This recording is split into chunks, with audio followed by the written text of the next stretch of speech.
So let's talk about complex numbers. I cannot emphasize enough how important complex numbers are in electrical engineering. It's really important, it's really fundamental, and we're going to exploit the properties of complex numbers in ways I think you're very surprised to see. So, as always, we're going to define what a complex number is.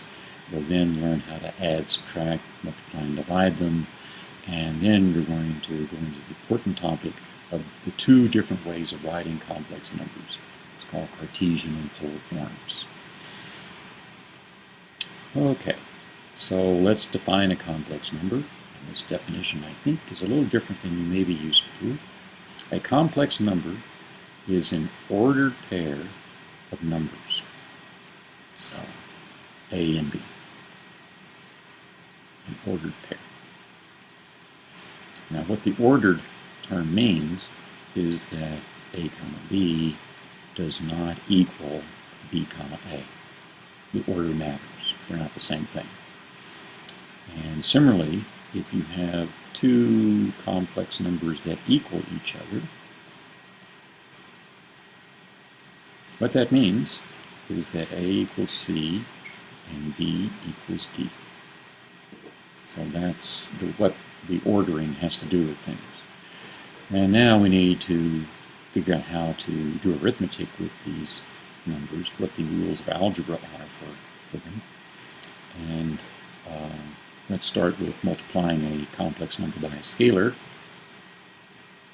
And so when you do that, what you do is you multiply each component, the A and B component, by the same scalar. Okay, I think that makes a lot of sense. If you add them, it's the same as adding the components of the two complex numbers. Again, keeping them separate. I think that follows. What isn't so obvious is where the multiplication and reciprocal formulas come from. Well, it turns out these are absolutely the right algebraic rules to use for multiplying and dividing, and we'll see why that is in just a second. But first, I want to point out something. This notation, A comma B, you should have seen before in analytic geometry. That's what notation you use to represent the location of a point in the plane. So here we have a point,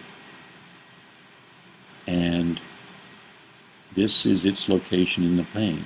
Its x component is A, its y component is B, and this is just standard notation, and this also helps explain why the two components are kept separate when you have this geometric interpretation. We're going to call the x component the real part. We're going to call the y component the imaginary part. Okay, and that's just terminology, but where it comes from is the following interpretation of a complex number. We're going to write a complex number in the following way: A plus JB. And the J is an indicator of which way is the Y component, which way is up. So this A plus JB means I can get to this point in the plane by going out A along the real part axis, the x-axis if you will, and then going up B units in the Y direction, the imaginary part direction. And so this J simply represents which way is the vertical, the Y component direction. So this is an interesting way of writing a vector sum. That's all that is. The fun comes when you define that indicator J to be the square root of -1. That's where things get interesting, and this helps us figure out where those multiplication and division rules came from. Before I get into that, I have to point out, and you should be a little curious, why is J used to represent the square root of -1? You probably learned it as I was the square root of -1. And it's true, the world other than electrical engineers use I for the square root of -1, but not electrical engineers. We're special. We use J. And there's a historical reason for that. Turns out at the beginning of the 19th century, the French physicist Ampère wrote a fundamental paper on the mathematical physics of electricity. And he referred to current as intensité de courant, for expressing how much current was flowing, and so he used the symbol I for current.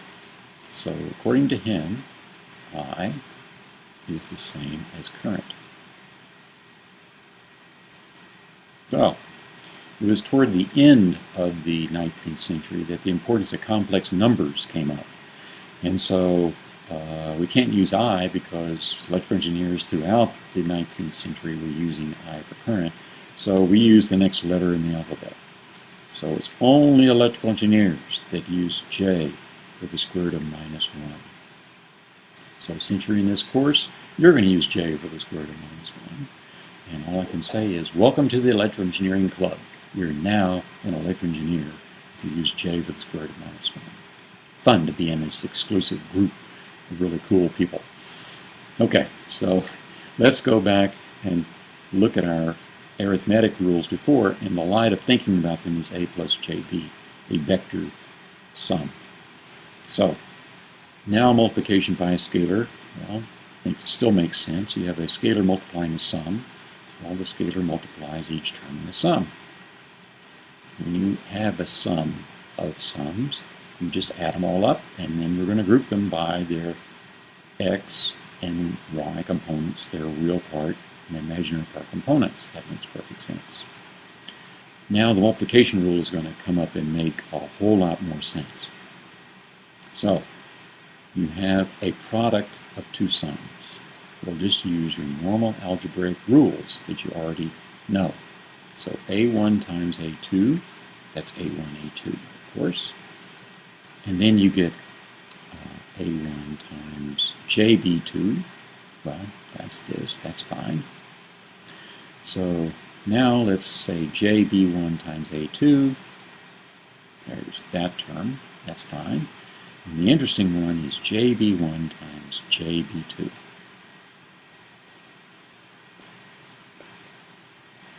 Well, rearranging that multiplication a little bit, that's got to be J squared times B1, B2.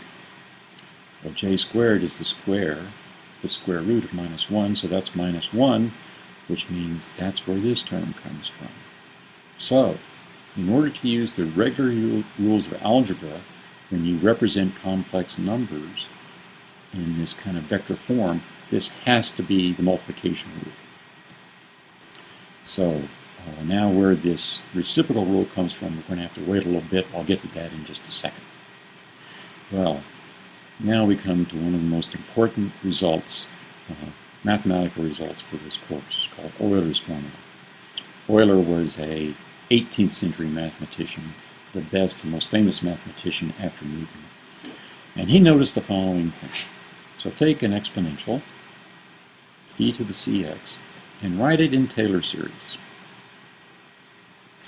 And what Euler wondered was, what happens when c is the square root of -1, when it's j? Well, he didn't know what e to the jx was, but one way of looking at it is to use the Taylor series formula and see what you get.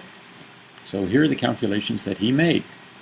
So he just plugged in j for c everywhere in the formula, and just did the usual rules that we just talked about. So let's look at the even-powered terms. 1 is 1, okay. This term, that's j squared times x squared. Well, j squared is -1, so that's where this term comes from.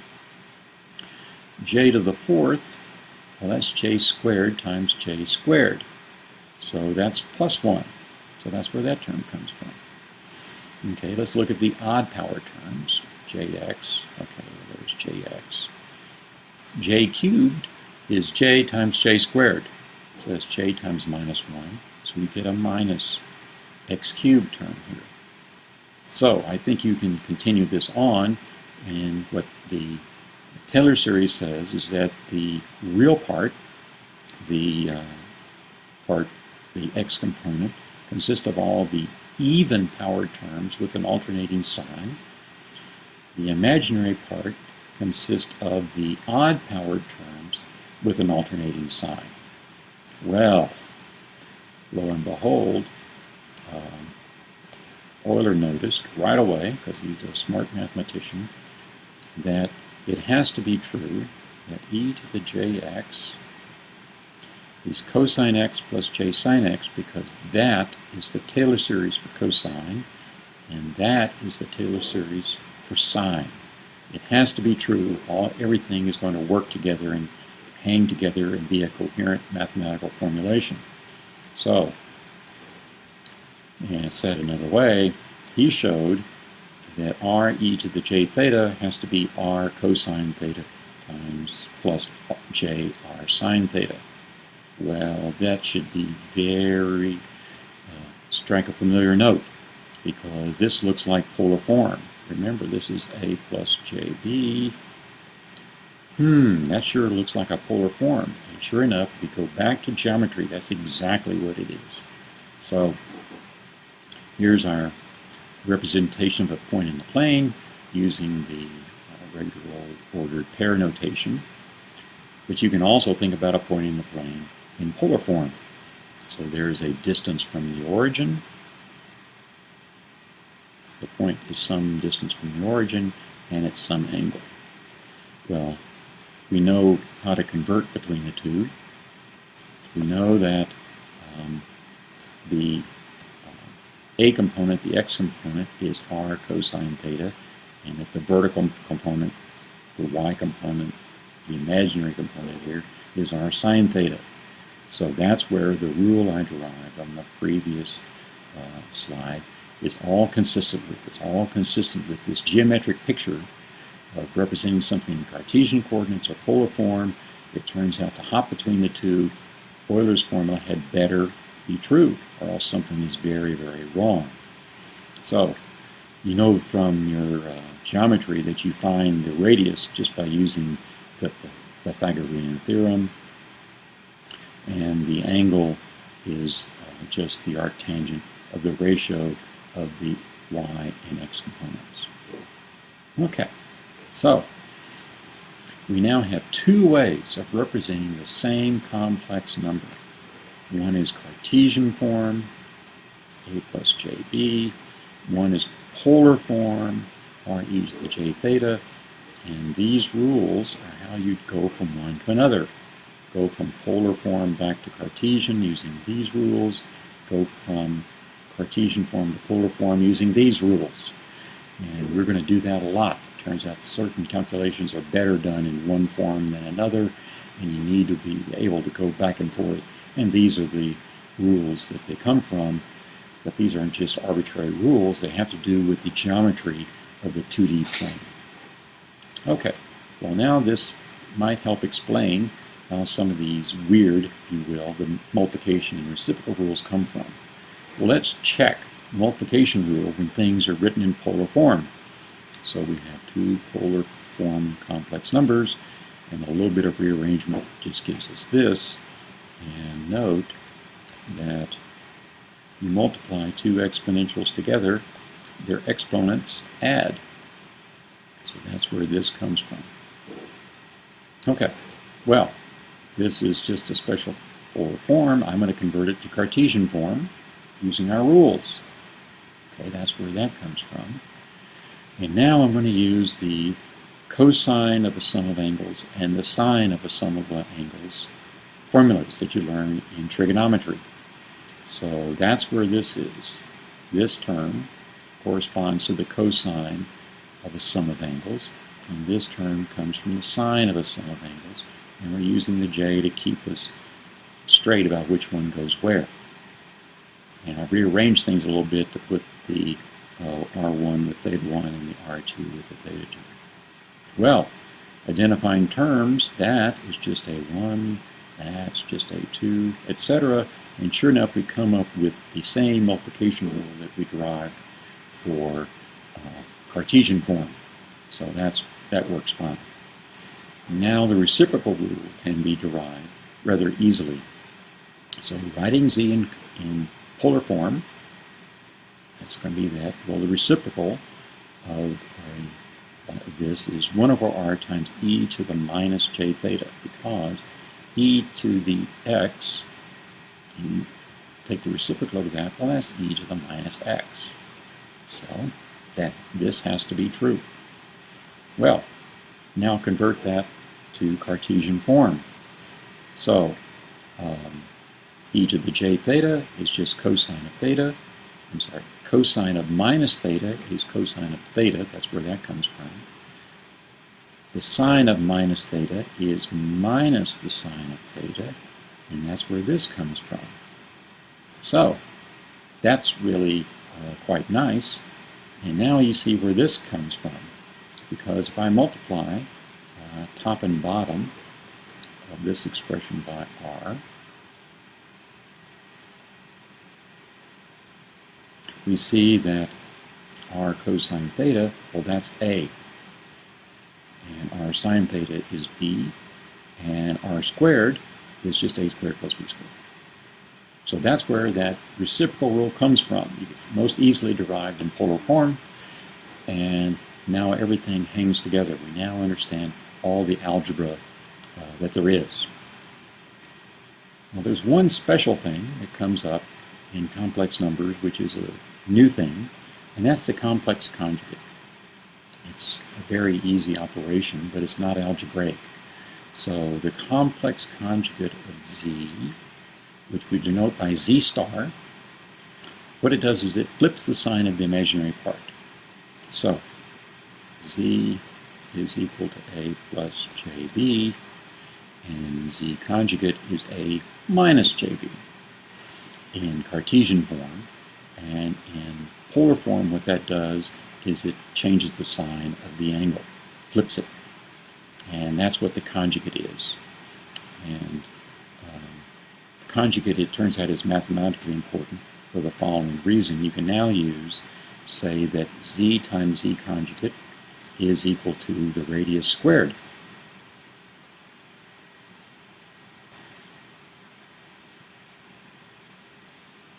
So we have z times z conjugate, well, that's just r squared. So you can derive, if you will, a formula for r just from looking at z. And also, we can define what's called the magnitude of a complex number is equal to r. So another word for the radius is called the magnitude, and the magnitude squared is just r squared, is z times z conjugate. It's this formula that's going to be very, very important for us in talking about complex numbers mathematically. You can also express the real part and imaginary parts of a complex number using the complex conjugate.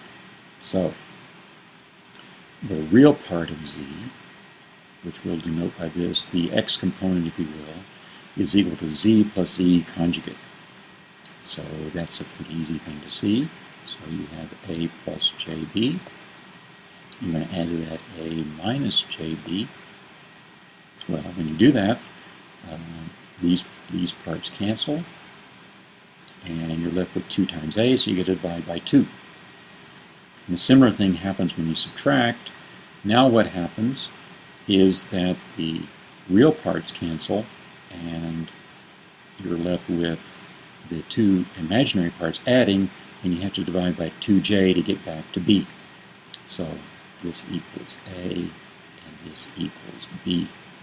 So now we can derive the Cartesian components just by referring to the original complex number by simply saying real part, and the imaginary part by saying imaginary part, and get them by using this formula. That's going to be very useful for us in doing some operations on complex numbers. So, how do you use all this to do calculations? Well, what I tend to do is add and subtract in Cartesian form, and I multiply and divide in either form. It depends on the details of what I do. I tend to use polar form, especially for division, and you'll see that in a second. And then I convert between polar and Cartesian forms, depending on what's going to be needed. So here's a little example. Suppose you want to divide these 2 complex numbers.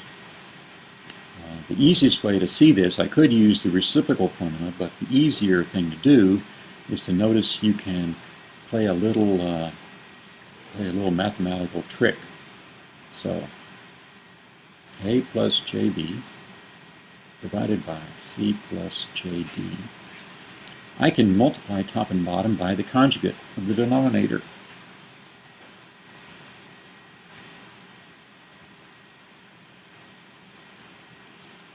I keep writing B, I don't know why, that's a D. Okay, I'm multiplying by 1. I'm writing 1 in a fancy way. Well, the denominator is the magnitude squared of that complex number, and then I just have to multiply the two top things together. Well, you can see where it comes from, because 5 is 1 squared plus 2 squared. And there's the conjugate part. And I just multiply them together, and when the smoke clears, you get 3 minus j.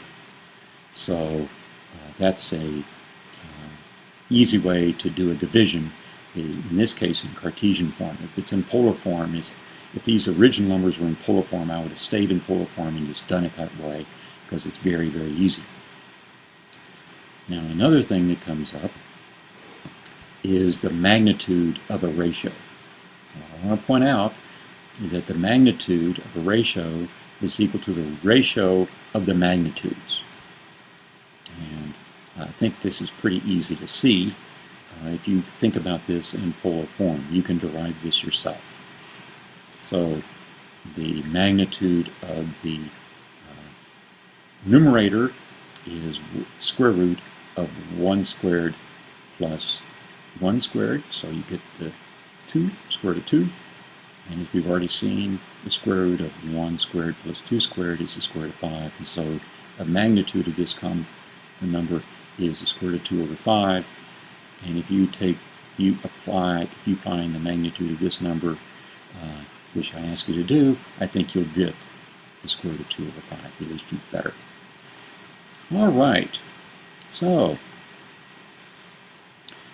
complex numbers, turns out, are going to simplify our calculations immensely.